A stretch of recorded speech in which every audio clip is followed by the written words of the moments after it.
Welcome back everyone to my stock market weekly update series, which I would normally post on Saturdays, but some stuff came up this week, so I'm a little late. We're going to post it actually today on Sunday. I apologize for that, but it's going to be a fun video nonetheless.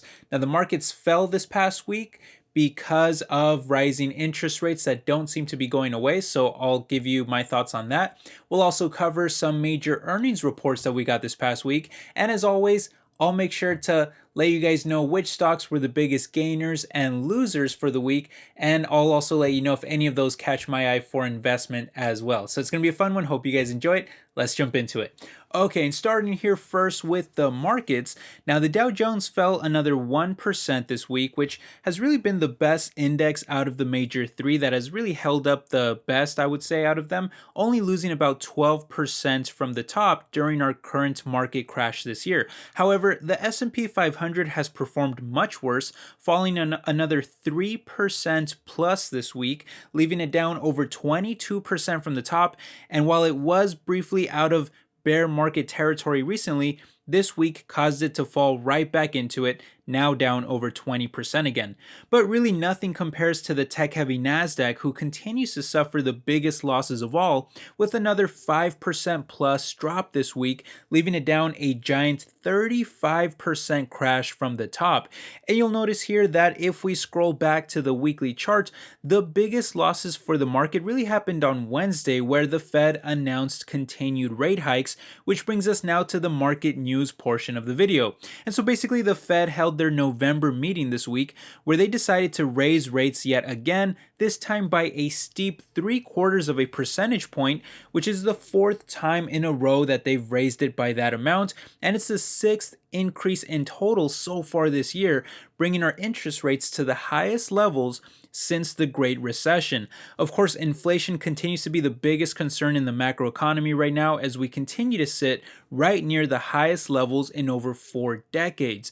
So make sure you pay attention to next week on Thursday, because that's when we'll be receiving the Consumer Price Index report for October that will show us if all of these rate hikes have even done anything so far to fight off inflation. Honestly, if that report comes back high, then you should probably expect the stock market to have another horrible week, because it's likely going to heavily influence what the Fed does in their next meeting, which is set to take place in December. And speaking of which, this week, the Fed Chair Jerome Powell also announced that it's still too early to talk about pausing rate hikes.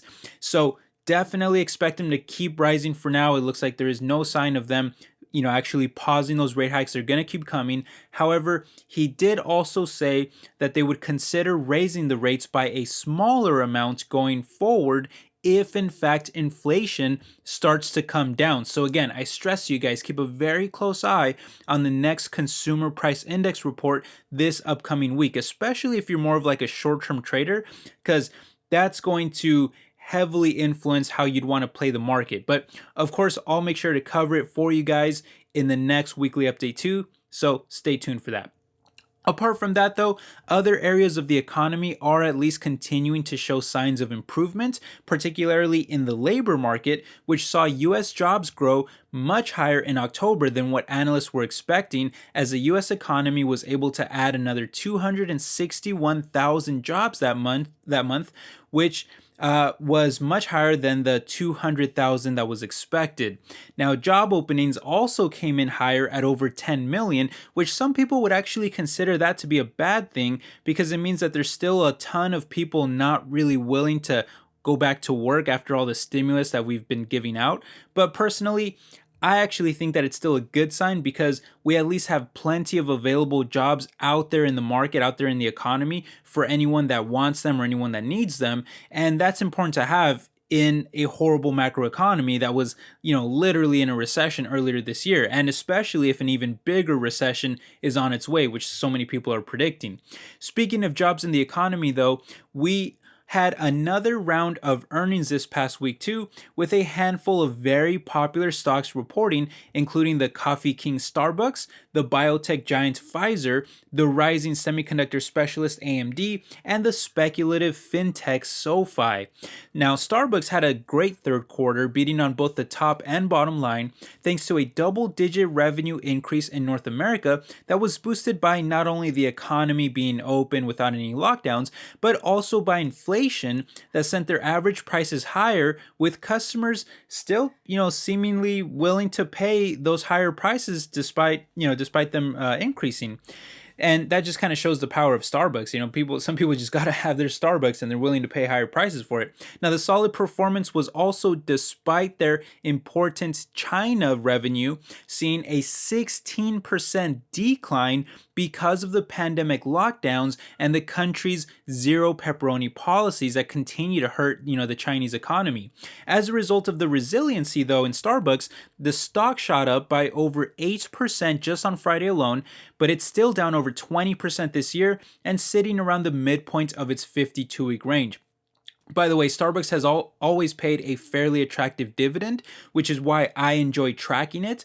But overall, I still think that there's much better options available in the market right now, as their yield is still a little small at just 2.3%, despite already having a pretty large payout ratio. And I've seen some great dividend stocks with some very high yields because of the current market crashing, so I just think there's better options out there. Anyway, AMD, on the other hand, they reported earnings that really disappointed investors this week, as they missed on both the top and bottom line, despite seeing revenue soar by almost 30% year over year. AMD is a special case though, because they usually trade for a rich valuation, which means that they need to put up even higher growth in order to justify it. And that's why that 30% growth, that's very high growth, but it's just not high enough for how rich the valuation always is for AMD. But because the broader semiconductor market continues to struggle with lingering supply chain issues, a global chip shortage, and weaker demand for PCs, which is something that also hurt Microsoft recently when they reported earnings the prior week, well, AMD stock has just been really getting hammered by investors. And while it was still about flat this week, it's currently down a massive 60% plus from the top. I gotta admit, the stock is getting tempting after the crash, but given that I already own Nvidia and Intel stock, I just don't really feel that I need to have any more semiconductor exposure at this time. I feel pretty good just keeping my Nvidia and Intel positions for now. Okay, now one stock that I do own though is the biotech giant Pfizer, who continues to perform well thanks to their large variety of drugs and products, including the pepperoni V shots that they raised guidance for to a whopping $34 billion in sales this year, which is close to half the revenue that they generate as an entire company combined. That's pretty crazy. Now, thanks to the upbeat guidance, Pfizer stock rose over 3% on Tuesday, but that was still surprisingly red for the week, and it's currently down about a quarter of its value from the top. I personally love Pfizer stock though long term, and especially for the very attractive dividend that yields over 3% despite a tiny payout ratio.